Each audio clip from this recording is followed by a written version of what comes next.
단기 선교사는 저희가 규정이 조금 엄격하기 때문에 적게 나와 있습니다. 왜냐하면 단기 선교사는 저희가 1년에서 2년 사이라고 했습니다. 1년 이하를 볼 때에 국제적 관례나 저희가 장기적으로 볼 때에는 1년 이하는 단기 선교 활동으로 보는 것이 유익하다. 왜냐하면 1년 미만으로 있는데 이후에 돌아왔어도 정체성 문제에서 선교사로 이야기하기는 어려운 부분도 있기 때문에 1년에서 2년 사이를 약속한 부분이기 때문에 기간이 좀 작아서 단체 소속이어야 되고 그래서 482명이라는 숫자가 나와 있습니다. 응답된 단체 중에서 단기 선교사가 있는 선교단체는 26곳이고 매년 변화가 거의 없는 것으로 보입니다.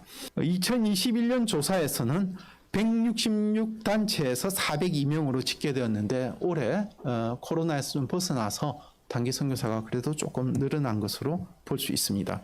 외국 국적의 국제 선교사는 미국 국적의 한국 선교사도 포함이 되어 있고 또 아프리카 국적의 또 저희 한국에서 파송한 선교사들도 있습니다. 따라서 83개의 국적으로 이루어진 910명의 외국 국적의 선교사가 한국 교회의 재정과 한국 교회 단체의 멤버 케어로 파송이 되고 있습니다. 단 이 국제 선교사들은 계약 기간이나 그 기간이 그렇게 길지 않는 선교사님들도 꽤 많이 있기 때문에 매년 변화가 좀 있는 것으로 보입니다. 따라서 2021년 조사에서는 74개국 929명이었고 거의 비슷한 수준으로 볼 수 있습니다.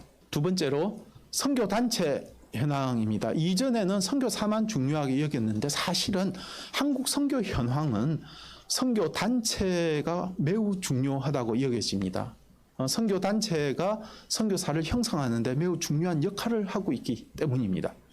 교단과 초교파 선교단체로 이루어져 있고 교단이 18.9%이지만 사실상 선교사는 51%입니다. 주요 교단들이 대부분을 차지하고 있습니다. 교단이 48.2%, 초교파가 51.8%의 소속 선교사 비율을 가지고 있습니다.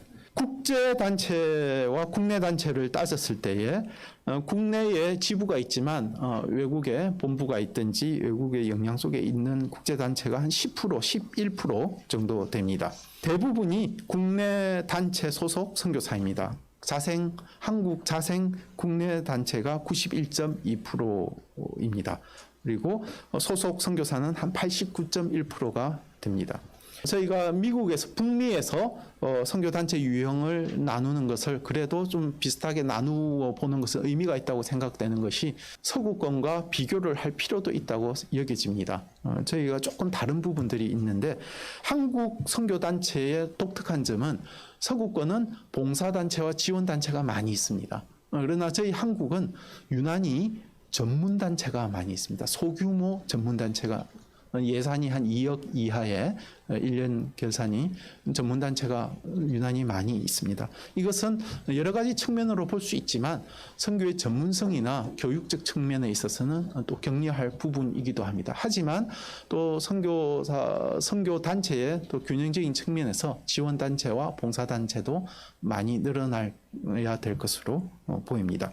선교단체 규모가 좀 중요한 부분인데 선교사가 100명 이하를 보시면 사실 100명 이하의 단체가 그렇게 많지는 않습니다. 17.4%가 선교사들이 100명 이하의 단체에 소속이 되어 있죠. 대부분이 100명 이상이면 어느 정도 멤버 케어를 갖출 수 있다고 봅니다. 그래서 한국 선교사들이 어느 정도는 100명 이상의 규모의 멤버 케어를 할 수 있는 단체에 소속이 되어 있습니다. 문제는 100명 이상의 선교사를 소속으로 가지고 있는 단체들이 지금 19, 17, 4, 5 정도가 있는데 이 단체 중에서 과반수 정도가 멤버 케어가 준비가 안 되어 있는 것으로 파악이 되고 있습니다.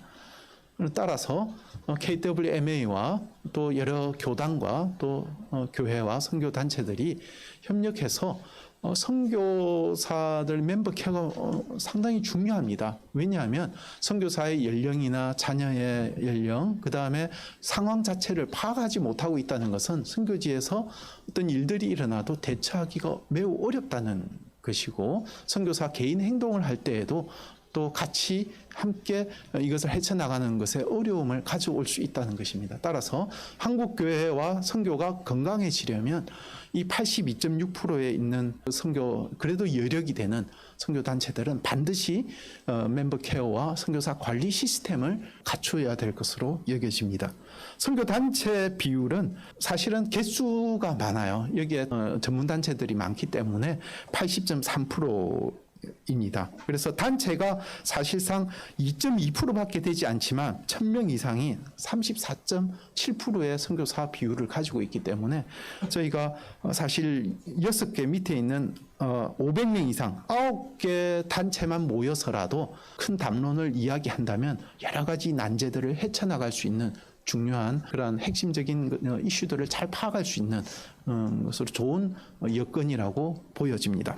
선교단체 본부 근무자를 보시면 풀타임 사역자들이 1,500명 정도, 788명 파트타임 합쳐서 214단체에서 총 203,000명 정도가 한국에서 이제 선교를 위해서 본부에서 일하시는 분들로 파악이 되고 있습니다.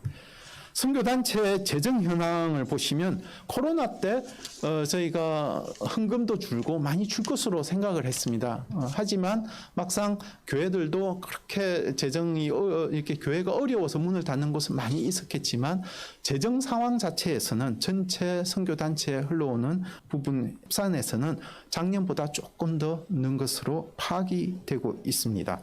여기에서 저희가 보시면 봉사단체가 좀 저희가 2022년도에는 조금 더 늘었고요. 2021년에는 봉사단체나 이런 데 줄어들었는데 늘었습니다. 그리고 파송단체도 다행히 조금 더 는 것으로 파악이 되고 있습니다. 예, 그래서 전문 선교 단체들이 1년 예산이 한 2억 정도로 파악이 되고 있고요. 조금 더 늘어나서 전문적인 사역을 또 잘할 수 있도록 도움이 있었으면 좋겠습니다. 이번에 조사했을 때 약간 줄어든 것이 이제 지원 단체가 조금 예산이 준 것으로 파악이 되었습니다. 선교단체 재정 변화에서 이거와 별도로 어떤 단체는 약간 늘었는데 재정 변화 자체로는 어떤 요소로 응답했는지 모르지만 줄어들었다고 응답한 곳도 있었습니다. 그래서 저희가 그대로 반영을 했을 경우에 변화 없음이 34%였고 감소가 한 28.5%, 증가가 한 37%, 37.3% 정도 되었습니다. 따라서 이는 선교의 미래를 위해서 재정도 중요하지만 지금 상황에서는 한국 선교사의 연령대라든지 새롭게 선교에 참여하시는 분들에 대해서 좀 더 관심을 쏟고 재정도 쏟아야 될 것으로 보입니다.